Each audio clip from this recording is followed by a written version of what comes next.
Estamos de regreso gracias a la Cámara de Diputados de la República Dominicana y tenemos que hablar de muchas noticias que han pasado en la semana y que están en tribunales. Una de ellas es que se volvió tendencia en los medios de comunicación fue la aparición del ex candidato presidencial por el Partido de la Liberación Dominicana, Abel Martínez, también exalcalde de Santiago, en tribunales de Santiago porque han sido embargadas sus cuentas personales por deudas del ayuntamiento. Tiene más de un año litigando en estos asuntos y bueno, pues ya lo hizo mediático. Son embargos que se trabaron posterior a su salida de la alcaldía en el año 2024. Y entonces en sus declaraciones él decía que los jueces también debían de velar por la justicia, la equidad y también por garantizar que actores políticos no vean esto como un motivo para ni siquiera querer incursionar en la administración pública. Poniéndolo un poco en contexto, porque también No, yo me Patricia. volví No, tú te No, volviste viral no, porque te sí. vimos al lado Al lado de Abel Abel Martínez. Martínez con la con mi toga. toga. Les voy a poner un poquito en Tú eres contexto. La abogada abogada de Abel Abel Martínez. Yo soy parte del equipo de los abogados. ¿Y cuánto fue que le embargaron a Abel Martínez? No, eso es una información confidencial. Según me la cuenta de que institución gana por financiera. encima de los 2.000 millones de pesos, ¿verdad? Pero Dios mío, señores. Ah, no, espera, ese es el otro, ese es el hermano de... No, para ponerlos en contexto, son deudas, es importante que se sepan. Son nada que ver con... No son ni siquiera de su gestión, son deudas anteriores, 2008, 2011. Ustedes saben que los tribunales en justicia pues tardan 10 y 15 años porque la primer grado, la apelación, que se vuelven definitivos. Entonces son deudas anteriores. Y como fue explicado, pero que la gente no quiere leer, pues los alcaldes no pueden pagar a todo el que llega. Los alcaldes tienen un presupuesto, se manda a sala capitular y hay por ejemplo, para asuntos legales 2 millones de pesos. La primera sentencia que llega hasta 2 millones, ya la otra se queda para el otro año. Y así sucesivamente. Todas esas deudas, de hecho, en la gestión del alcalde Abel Martínez, se pagaron más de 200 millones de pesos en sentencias de deudas anteriores y él no dejó nada pendiente de pago. Entonces, ciertamente, cuando se demanda una institución, pues se demanda al incumbente. Ahora bien, embargos, después de haber salido de la institución por créditos y deudas que se originan de la alcaldía, pues no tiene ningún sentido. Entonces, los bancos tienen que refrizar el dinero porque es un debido proceso. Sí, pero eso no debió repercutir. Se aplazan las audiencias, se le aplazan las audiencias, un depósito de documentos. Eso no debió ser noticia, Patricia. Noticia fue que en el ayuntamiento, en la Cámara de Cuentas, encontró grandes irregularidades en el periodo 2010-2016. 2012-2013 me parece que fue. Pero también, malintencionado, no pusieron quién era el alcalde en ese periodo. Bueno, o sea, yo entonces en todos que los comentarios la Cámara de Cuentas etiquetaban a Abel Martínez. No, fue en la gestión del doctor Gilberto Cerulle. en el 2000, Entonces es cierto que Abel está en aprietos económicos, él dijo, por el tema de Tiene los sus embargos. cuentas embargadas. ¿Y cómo está subsistiendo? Él explicó a la prensa que las cuentas de nóminas son inembargables y que entonces en esas cuentas, en esa cuenta de nómina. ¿Y dónde? ¿Y él está cobrando? pero Tomás, Abel es funcionario, fue funcionario, Abel le corresponde una. Él Pero renunció, tiene una cuenta de nómina, él renunció a su pensión como presidente de la Cámara de Diputados Ok. mientras fue funcionario público en la alcaldía. Él le correspondía y aún así él renunció a ella porque era funcionario activo. no, pero no toca pensión todavía, Abel no está. Por Ya, haber porque sido presidente de la Cámara de tiene Diputados y por 60 haber años, sido Abel, ya. diputado 16 años. Pero Abel tiene 60 años ya. Pues cuando tú te retires de la Cámara te toca una pensión. Cuando me retire. Miren, señores, porque lo tú que vas a es seguir. importante, Patricia, lo que es importante sí es señalar que cuando hablamos de la alcaldía de Santiago, como tú decías, mucha gente malinterpretaba que la información de Cámara de Cuentas estaba vinculada con el ex alcalde Abel Martínez, cosa que no era así. Y también se vinculó al alcalde actual, Ulises Rodríguez, porque la gente tiene la mala costumbre que cuando llega una información, como tú decías, siempre dice, que hay una Cámara de Cuentas detectó irregularidades en el Ayuntamiento de Santiago. Eso tiene que ver con la gestión 2012-2013. El alcalde en ese entonces era el doctor Gilberto Cerulle. Y yo traigo el comentario a colación, porque realmente a mí me tocó elegir a los miembros de la Cámara de Cuentas en este proceso en el 2024-2028 como diputado. Y de verdad que yo soy lo que siempre he dicho, que la Cámara de Cuentas nunca ha hecho su trabajo en materia de fiscalización, que ese dinero, ese presupuesto que se invierte en Cámara de Cuentas, ha sido un dinero perdido porque las cámaras de cuentas pasadas han fracasado. Y sí veo en este caso de este nuevo grupo de los miembros de la Cámara de Cuentas que tienen una dirección que puede ser muy favorable injustificable ese presupuesto que se invierte. Y tiene que ser así. La Cámara de Cuentas tiene que dedicarse a eso, a hacer las investigaciones, pero no solamente hacer las investigaciones, tiene que haber consecuencias y tienen que haber resultados en el cual esas irregularidades que se detectan o que se aprueban, entonces, que paguen. No solamente decir que hubo irregularidades, es hacer que paguen a todo aquel que cometió actos Pero al dolosos. final la Cámara de Cuentas hace unos trabajos como que importantes, tiene su función. No vamos a mencionar la anterior, que no hizo nada, vamos a mencionar esta que está removiendo todo eso. Pero eso se supone que la Cámara de Cuentas está para velar el ejercicio como cotidiano y hacer esas auditorías frecuentes. Sin embargo, no lo vemos. Y mira los años que están sacando. Ahora estamos viendo, a propósito de la Cámara de Cuentas, si quisiera ver una acción o una actitud un poco más activa, estamos viendo que el Instituto de Desarrollos y Crédito Corporativo, IDECOP, está bajo la lupa, porque se supone que hay denuncias de fraudes millonarios de varias cooperativas del país. Se dice que se aprobaron y constituyeron muchas cooperativas para beneficiarse de más de no sé cuántos miles de millones de pesos, porque aquí Sí, ya, o sea, aquí se perdió hasta los ceros, el norte. ¿Se habla de cuántos miles de millones? Bueno, una cooperativa en específica se habla de más de 2.000 millones de pesos. Esta semana tuvo lugar la audiencia preliminar, se aplazó en contra de COP Herrera, una cooperativa que hizo un fraude de más de 2.000 millones de pesos del dinero de muchos trabajadores, ahorrantes, gente de a pie que confió en una cooperativa, puso su dinero y esa cooperativa lo estafó. Hay que hacer un llamado a reflexión, tanto a las instituciones públicas que intervienen, que es el IDECOP, pero también al Congreso Nacional, porque ya es hora de actualizar las normativas del sistema de las cooperativas dominicanas.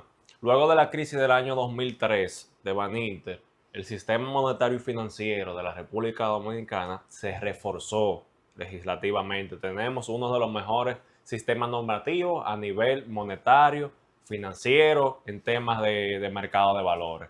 Las cooperativas se dejaron sin regular y la ley que regula la cooperativa es del año 1964 y eso hace que cualquiera en la República Dominicana que se antoje con abrir una cooperativa y captar fondos de terceros lo puede hacer. Y el IDECOP, en un informe que emitió en mayo de este año, dice que nosotros tenemos en República Dominicana unas 2.391 cooperativas y que de esas hay 300 y pico que no se sabe ni siquiera dónde están constituidas. Entonces, hay que regular la cooperativa y el IDECOP no tiene las capacidades técnicas para regular a una cooperativa como lo tiene la Superintendencia de Bancos, como lo tiene la Superintendencia de Mercado de Valores, porque se está hablando de dinero y cuando se habla de dinero, se habla de lavado de activos, se habla de cumplimiento, se habla de prevención y debe haber un órgano regulador con potestad sancionadora que tenga la capacidad para fiscalizar a esas cooperativas. Y hay muchas cooperativas que compiten con bancos múltiples. Claro que sí. Hay cooperativas grandes que manejan miles de millones de pesos, otorgan préstamos, reciben dinero y esto se está viendo también como un método de evasión fiscal, de lavado de activos, porque esas cooperativas no tienen las mismas obligaciones que tienen hasta los de bancos competencia desleal y que tienen las asociaciones de ahorro y hasta de crédito. competencia desleal. Lo único que no pueden ofrecer algunos productos como tarjeta de crédito y demás, pero para ahorrar, para certificados, para préstamos, tienen tasas mejores, mayores beneficios y para el pueblo, el común incluso, es factible y preferible irse a una cooperativa sin saber que las regulaciones y su seguridad no está amparada por ningún órgano regulador. Yo digo y estoy muy en sintonía con el comentario de Tomás con relación a los organismos que están llamados a la fiscalización, el seguimiento y a esas instituciones. Por ejemplo, el tema del IDECOP, al igual que otras instituciones del Estado, que solamente han sido botines para premiar a partidos opositores, y todos lo saben desde el año 2008, que en el IDECOP vienen dándose situaciones de escándalo.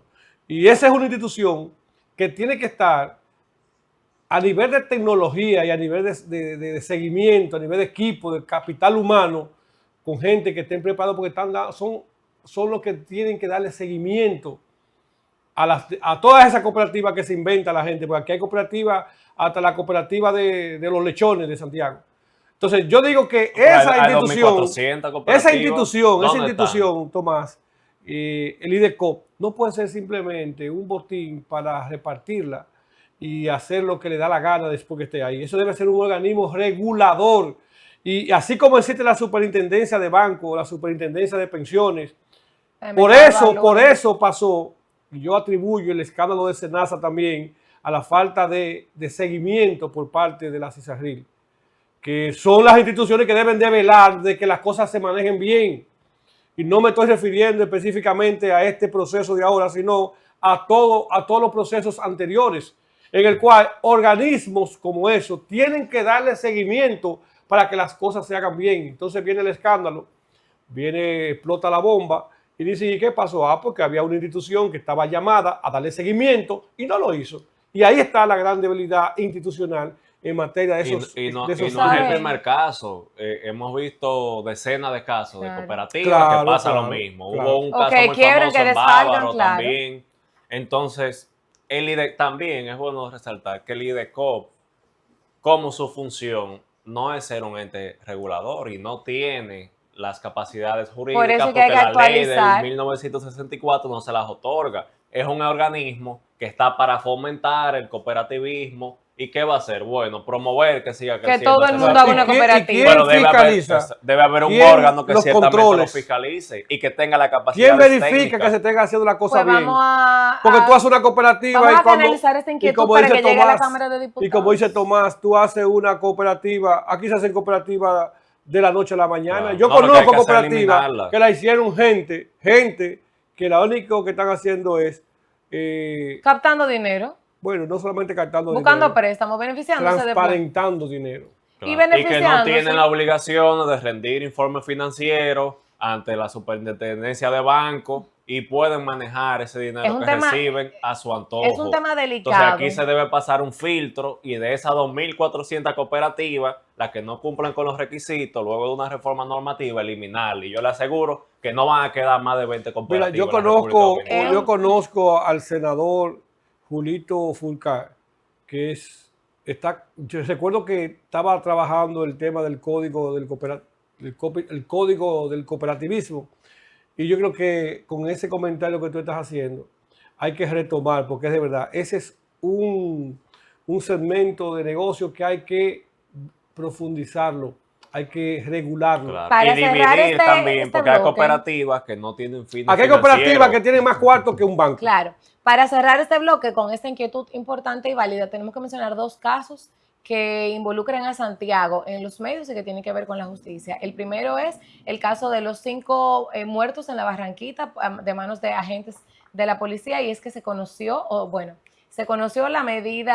la audiencia de medida preliminar, pero fue aplazada. Estuvo presente el mismo magistrado Wilson Camacho para conocerla. Fue declarado complejo. Y es importante decir que el mismo magistrado Wilson Camacho declaró esa operación como un ajusticiamiento extrajudicial, por lo que entiende que esos agentes actuaron con un plan previamente diseñado y de hecho buscaron hasta cámaras del 911 porque esos agentes se hicieron valer de su autoridad para quitar las cámaras en los negocios que estuvieron en la zona. Es un caso complejo y delicado y se dice que involucra una red muy grande con el tema de armas. Bueno, Hay que profundizarlo. La audiencia se aplazó. Para la semana que viene. El Ministerio Público solicitó que sea declarado complejo, pero ya eso lo va a determinar el juez cuando decida las medidas de coerción que le vaya a colocar a los imputados. Y lo que se busca con declararlo complejo es que se le pueda otorgar 18 meses de prisión preventiva para que el Ministerio Público tenga más tiempo por la naturaleza del caso de investigarlo y de recolectar las pruebas del lugar. Y ya el otro tema que yo no hubiera querido tratarlo, pero que por la magnitud de la persona involucrada, es un diputado del país, pues el caso que se vio en tendencia pues, es un tema con el diputado Bray Vargas de Santiago, donde se cuestiona cosas íntimas. Me pareció bien triste ver cómo medios tan serios como CDN, como Cavada, se hicieron eco de un video que fue grabado en la intimidad de una habitación de un hotel. Tú sabes, Patricia, me pareció bien morboso y amarillista, tú sabes y no lo comparto. Que yo decidí, a mí me han preguntado mucho, en varios lugares me han preguntado con ese tema, y yo me he limitado a obviarlo. Y da pena que medios de comunicación, parece que no tienen noticias, se dediquen a promover noticias como esa, señores. Y de verdad que yo decía en un programa anterior que aquí a la gente lo que le gusta es el morbo y que le den like. Pero voy a aprovechar este medio porque mucha gente me ha preguntado mi opinión con respecto al legislador. Y de verdad que yo respeto la vida de cada quien, que cada quien haga lo que entienda que debe hacer, siempre y cuando no afecten a terceros. En este caso es una decisión algo muy personal, muy particular, pero yo sí quiero criticar de manera muy responsable a aquellos que han usado medios para empaquetar a los diputados o a los legisladores por un caso particular de un legislador, el caso de Bray Vargas. O sea, es irresponsable que usted quiera tildar y hablar en términos generales de una camada o de un grupo de diputados, porque un diputado particular ha hecho un acto que usted entienda que está mal. Y eso se ha dado siempre, porque por el Congreso lamentablemente pasan muchas figuras y personalidades que son electas por el pueblo, que democráticamente lo eligen, porque si fuera que el partido lo pone o que depende de una persona particular, usted puede decir, bueno, ese es responsable, pero todo el que esté en el Congreso ha sido producto de una decisión democrática de un pueblo que lo eligió por algunas razones.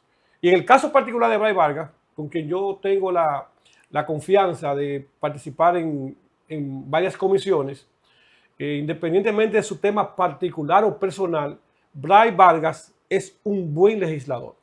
Y lo digo, ¿y sabe por qué lo digo? Porque Bray hace su tarea, es de los diputados que resuelve allá, que participa, que es activo en el tema legislativo. Lo he visto incluso llevando causas muy buenas sociales, causas comunitarias, y ha hecho su trabajo legislativo. O sea que una cosa no tiene que ver con la otra. Y lógicamente yo no comparto cosas que él hace de manera personal, pero sí tengo que reconocer su trabajo como legislador. Así es, yo tampoco comparto algunas cosas de la vida de Robinson, de Tomás, de ustedes, de la mía, tal vez también que usted no la comparta. Bray, yo lo conozco, he trabajado con él, servicial, amigo, leal, trabajador. Así que lo único que tenemos que hablar de ese tipo de cosas es a cada quien en el rol que nos compete. Como diputado no hay ninguna queja y entonces quisimos aprovechar este espacio para hacer énfasis en eso. Vamos a una pausa, no se muevan porque tenemos muchísimas más cosas que hablar con ustedes.